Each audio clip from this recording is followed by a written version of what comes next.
اعوذ باللہ من الشیطان الرجیم، بسم اللہ الرحمن الرحیم۔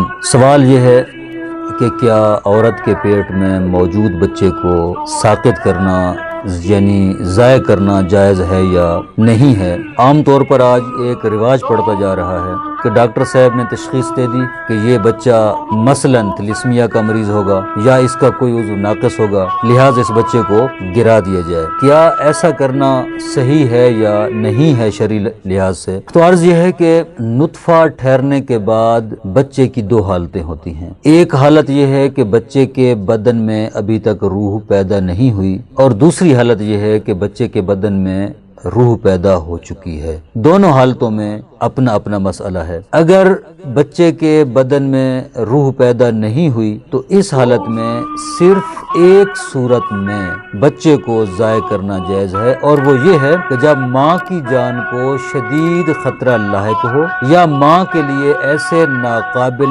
تحمل نقصان کا خطرہ ہو کہ اگر بچے کو ضائع نہ کیا جائے تو اس خطرے سے چھٹکارا ممکن نہیں ہے، صرف اسی صورت میں بچے کو ضائع کیا جا سکتا ہے، وإلا بچے کو ضائع کرنا جائز نہیں ہے۔ اور دوسری حالت بچے کی نطفہ ٹھہرنے کے بعد یہ ہے کہ بچے کے بدن میں روح پیدا ہو چکی ہو، تو اس حالت میں کسی بھی صورت میں بچے کو ساقط کرنا اور ضائع کرنا جائز نہیں ہے، چاہے ماں کے لیے خطرہ ہی کیوں نہ ہو۔ ہر صورت میں چاہے بچے کو ضائع کرنا جائز ہو یا بچے کو ضائع کرنا جائز نہ ہو اور ضائع کر دیا گیا ہو تو اس کی دیت دینا واجب ہے، جس کی تفصیل انشاءاللہ آگے ہم بیان کرتے ہیں۔ بچے کی دیت کیا ہے اور کتنی ہے اور کس پر واجب ہے؟ بچے کی دیت کی مقدار میں فرق ہے۔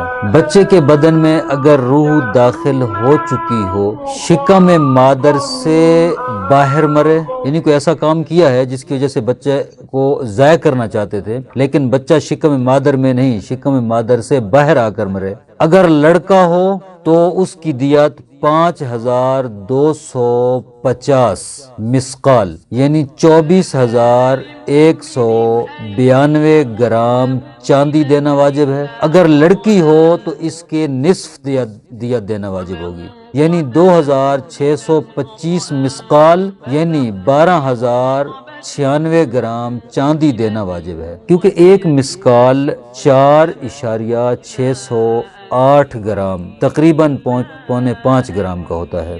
بچے کے بدن میں روح داخل ہو چکی ہو اور بچہ شکم مادر سے باہر آنے سے پہلے مر جائے، یعنی مردہ پیدا ہو، ایسا کام کیا انہوں نے، انجیکشن لگایا یا کچھ کیا ہے کہ بچہ شکم مادر کے اندر ہی مر گیا ہے، تو بھی یہی دیت دینا واجب ہے جو اوپر بیان ہوئی ہے۔ دوسری صورت کہ بچے کے بدن میں ابھی تک روح داخل نہیں ہوئی تو اس کی چند صورتیں ہیں، ہر صورت میں دیت کی مقدار مختلف ہے۔ نطفہ ہو، ابھی تک نطفہ ہے اور اس کو ضائع کر دیا جائے تو 105 مسقال یعنی 483.84 گرام چاندی اس کی دیت ہے۔ اگر علقہ ہو، علقہ کہتے ہیں جمے ہوئے خون کو، منجمد خون ہے، اس کو ضائع کر دیا ہے تو 210 مسقال یعنی 967.68 گرام چاندی۔ اگر مضغہ ہو یعنی گوشت کا لوتھڑا بن چکا ہو تو 315 مسقال یعنی 1451.52 گرام چاندی۔ اگر ہڈیاں بن چکی ہوں تو 420 مسقال